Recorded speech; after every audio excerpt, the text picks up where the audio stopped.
accidentally got off the elevator on the wrong floor. Suddenly, I'm on the right floor? Posted by Spectre. Okay, so here's a little background.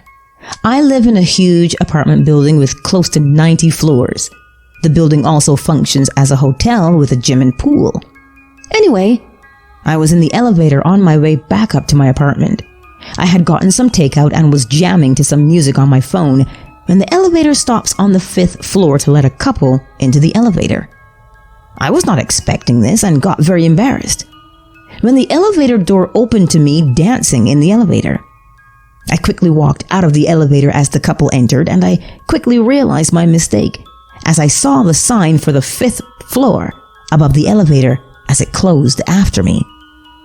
I looked down and leaned against the opposite wall in shame as I cursed my mistake. Then I suddenly remember looking back up and feeling very disoriented, like I was somewhere I was supposed to be and not supposed to be at the same time. I looked down the hall, which led to the apartment rooms, to the sign which pointed to each of the rooms.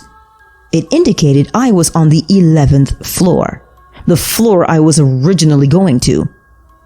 I walked down the hall to my room in this crazy surreal haze. I felt so disoriented. I knew I had gotten off on the 5th floor by accident, but then I was suddenly on the 11th floor. I have no clue what happened, but this is the closest I've ever experienced to a proper glitch in the Matrix, so to speak. I answered a call at work from another dimension?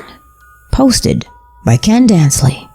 So, few things here before I get into it. 1. I work the front desk at an international medicine clinic. 2. All the phones are Cisco phones that have caller ID and a history log. 3.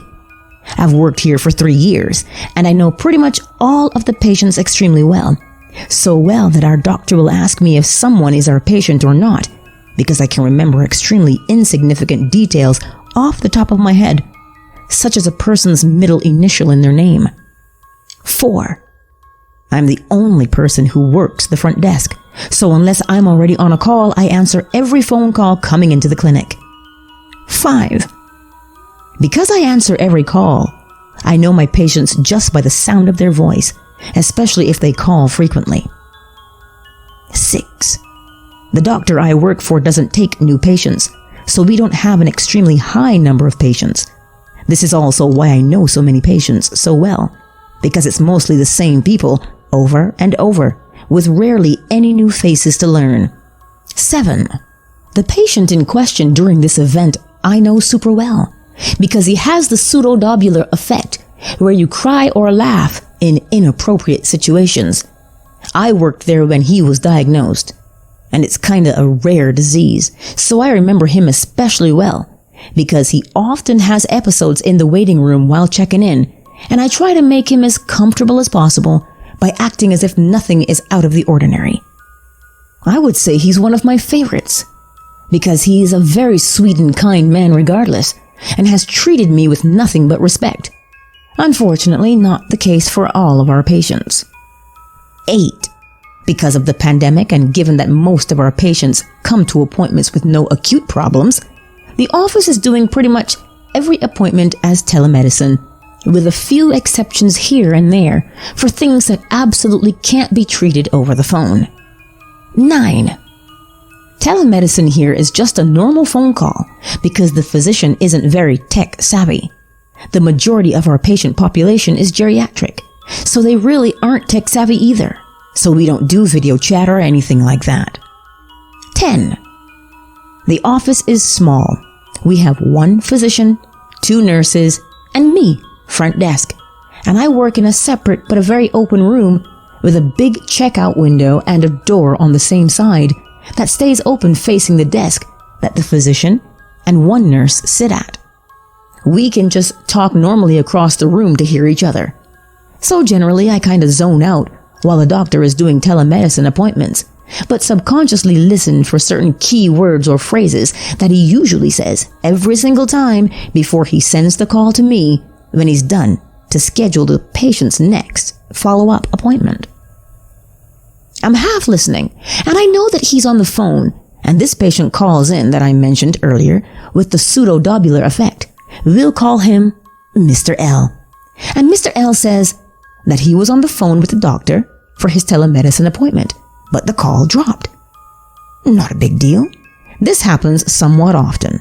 I said back to him, I think he's on the phone with someone right now. Let me check for you. Hold on one sec.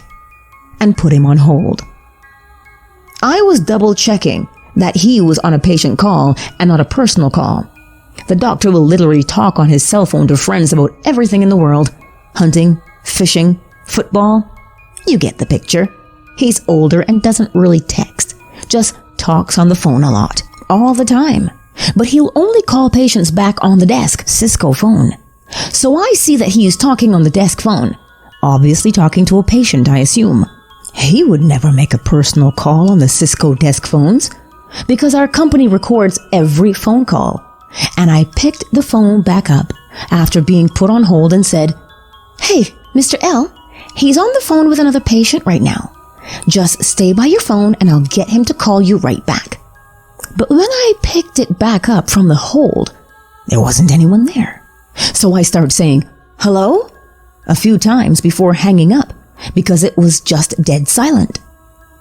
The nurse who sits behind the doctor on the other side of the room turns around to face me and says, Wait, who did you just hang up with? And I was like, Mr. L, why? She replied back to me and said, Because that's who he's talking to right now. Keep in mind the doctor is still on the phone as she's telling me this. And she tells me he's been on the phone with Mr. L this entire time. I knew without a doubt from the moment Mr. L called in that the doctor was on a call already and was on this call the entire time with 0 interruptions. I and the nurse are just extremely bewildered by this. And by the time the doctor was done with his call and sent it to me to schedule the next appointment, I asked Mr. L if his call dropped at any point in time or if he called the office in the last few minutes. For our telemedicine appointments, the doctor calls the patient, not the other way around. He told me, Well, I dropped my phone on the floor, but I just picked it back up and kept talking. He seemed confused by my question, so I didn't push it any further. Me and the nurse who realized this then checked the call log history, and it confirmed that the doctor's phone had a call with Mr. L for about 13 minutes without interruption, and my phone also had a call during that call from the same number. His first and last name also shows up on the caller ID, and it was on both phones.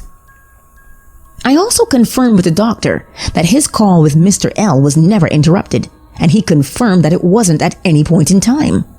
When I told him what happened, he just chuckled and said we were living in the Twilight Zone and had 0 logical explanation for it. I also recognized his voice, and there's 0 doubt in my mind that it was indeed Mr. L I spoke to. So the other reasonable explanation the nurse that witnessed this and I could seem to come up with is that maybe, in another dimension, when Mr. L dropped his phone on the floor, it did drop the call. And when he called back, I answered in this dimension, but he was disconnected after I put him on hold since it was radio silence after I picked it back up. Honestly, if you have any reasonable explanations other than it was just someone else calling in, because I know that was impossible, the call history log backed up it was the exact same phone number, and I know it was his voice. Feel free to shoot them below. I'm honestly just mind blown by this, and while I was never disbelieving of alternate dimensions before, I was skeptical because of lack of hardcore proof. But this has definitely convinced me. TLDR. I answered a phone call from a person who was simultaneously talking to someone else in the same room, and this was backed up by a call history log. I threw my cat out of the room, but she was behind me. Posted by unkempt_cabbage. Okay, so first, Not like a mean throw, just like a gentle one that you do for cats. I'm not mean to her. But yeah, last night I grabbed her off my bed and moved her out of my bedroom, shut the door while looking at her. And when I turned around to lay down in bed, she was on the bed in the same place I just removed her from. I only own one cat, and I live alone, so I have really no way of explaining this. She just respawned in her last save location.